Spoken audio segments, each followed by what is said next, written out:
Now, I've got a good friend of mine on the phone as well. Her name is Janine Garner. She's an author of a brand new book. But just before we talk to Janine, let me read to you a little bit about her book. Want to get ahead at work? Want to stop forging this me and more of the we? Well, to do that, you need something called workplace behaviour to change. She's written a brand new book. It's called From Me to We. She's on the phone today. Janine Garner, thanks for being on the couch. Thank you for having me. Now, tell me about the me and we factor. What's that all about? Well, what I am seeing is in business particularly, we're seeing this movement to what I call commercial collaboration, a move from me to we. And it's the biggest change that we're seeing impacting business culture and leadership. It absolutely drives innovation when we work together.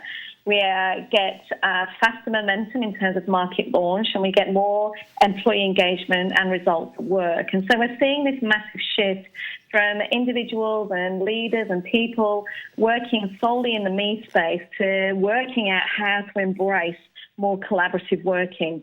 Now, I've worked in the public service for nearly 21 years, and I know we were doing the we factor a long, long time ago. Is this something new, this workplace behaviour change? I don't think it's anything particularly new. It's just that people haven't necessarily been doing it. Those successful businesses out there have been embracing collaborative working since day dot. But unfortunately, what we're seeing is that the speed with which innovation is being required in the world now, the incredible amounts of social activity that is happening with the increasing amount of women at work and the need for balance and ageing population, etc., is meaning that businesses themselves are finding it really hard to keep up. In fact, a recent Deloitte report actually said that collaborative working practices could be worth an extra $9 billion to the Australian economy if we actually start working in that way. Yeah. And so what we're seeing is this move from people working in silos and really embracing the diversity of people and thinking and ideas to develop new solutions. Now, Janine, I would say the message is coming from our government as well. Our federal government's talking a lot of we instead of me. Run me through a me person. So for those people listening to this interview, what's a me person? So we can tell people if they fall into that group. Well, I think you're quite right. We have seen we've seen the evidence of me leadership, haven't we, in this last week? You're absolutely right. I think the person that operates really comfortably in the we space is somebody that is brave enough to understand their own vision, their purpose, their strengths and their weaknesses. And they have this belief that they can go for it because everything is possible. But they know that togetherness can and does actually create momentum of change. These individuals embrace a diverse network. They understand the power of the people in terms of supporting them, challenging them, pushing them to achieve more. And they have the ability to operate from a place of full disclosure.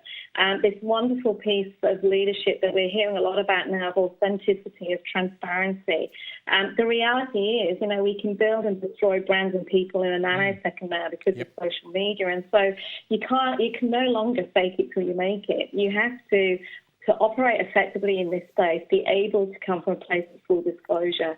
And finally, it's really realising the importance of value exchange, of really embracing what you're bringing to the table, what you're really good at, absolutely acknowledging that, and being willing to share it with no expectation of anything in return, but equally asking for help. It's this give and take of intellect, of insight, of intelligence that really creates the new ideas that the future is looking for. I notice you've got the 5 steps. I know we haven't got time to go through them in detail, but I'm going to go through them very quickly. We've got be willing to share credit where credit is due. Just quickly tell me what that one is. Well, I think we've all worked for those leaders that take the credit for other people's ideas, and the world within which we're now operating is requiring this place of disclosure, this willingness as a leader to embrace the team around you, embrace the intelligence and the ideas of the team around you, and give credit where credit is due in terms of acknowledging and empowering the people around you to step up and take ownership of their performance. There's a fabulous story from the States where the CEO of a company actually had these get out of jail for free cards. And he was trying to lift his business out of bankruptcy and in effect handed these cards out to his 9,000 employees and said, hey, you know what you're doing. simply hand in one of those cards and I will support you no matter what, because I know and trust you to make the right decisions for this business. And that's what we need. Fantastic. More of that engagement of teams. Number 2, you've got be brave enough to share your weaknesses. Just quickly, what's that one? Well, exactly that. We're not all perfect. None of us are brilliant at everything. And I think the best leaders are those that willingly say, hey, I'm not good at this and I need help. They often employ people that are better than them. And equally, they lift the teams up around them, knowing that the collective spirit and engagement of the team is what will build the success. Number 3, appreciate the value of intellectual currency. What's intellectual currency? So I think this is one of those unwritten lines on the P&L, to be honest. I think that, it's of course it's about the numbers and the commercial returns at the end of the day. But equally, if we can build the intelligence bank of our companies, we can all perform much better. And what that means is really embracing the insight and the intelligence of people around you and inviting them into your circle of influence, to add value to your thinking, to push your thinking, to help you develop your thinking.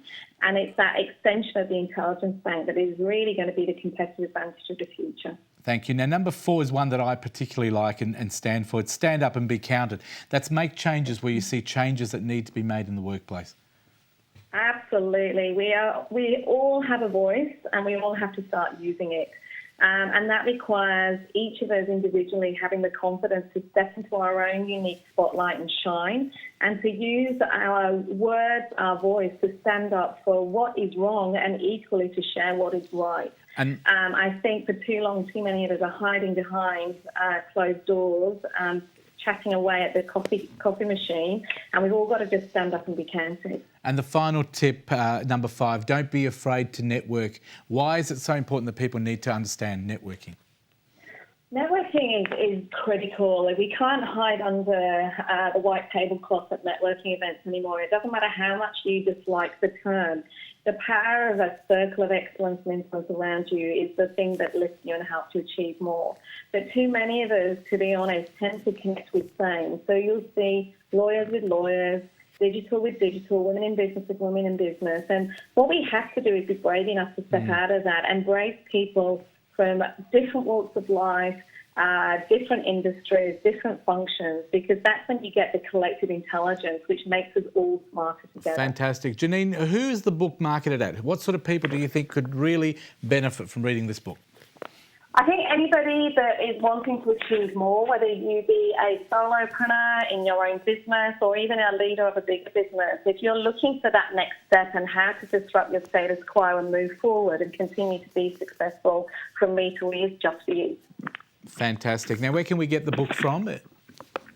Sorry, I just missed that. Sorry, where can we get the book from if we want to buy the book? You can get the book online and it is available in bookstores. So Amazon, Booktopia, etc., and most leading bookstores. It's a wonderful read. I started off by telling you that 21 years ago when I started at a government department, we had a lot of leadership and management, and the style there was so archaic. This idea of working in a team does succeed, but I think today people are more willing to understand the concept, and also there's more training that goes into it. In the days gone by, it was just, here's the idea, take it on your own. I think it's a wonderful book. It's a great idea that you're pushing, and good luck with it. There is a guy probably called Mr. T. Abbott that might like a copy of the book, so we might have to send it to him. He's probably got time to read it now. I did write a blog about that exact thing this week. So oh, wonderful. So great minds think alike. Thank you very much, Janine, and have a wonderful day in Sydney, and thanks for spending some time on the couch. Thank you so much. Good luck. Take care. Bye-bye. Bye-bye. Thank you, Janine. Thanks. We need to take a break. Be back with more of The Couch right after this. I'm going to read about more leadership. See you then.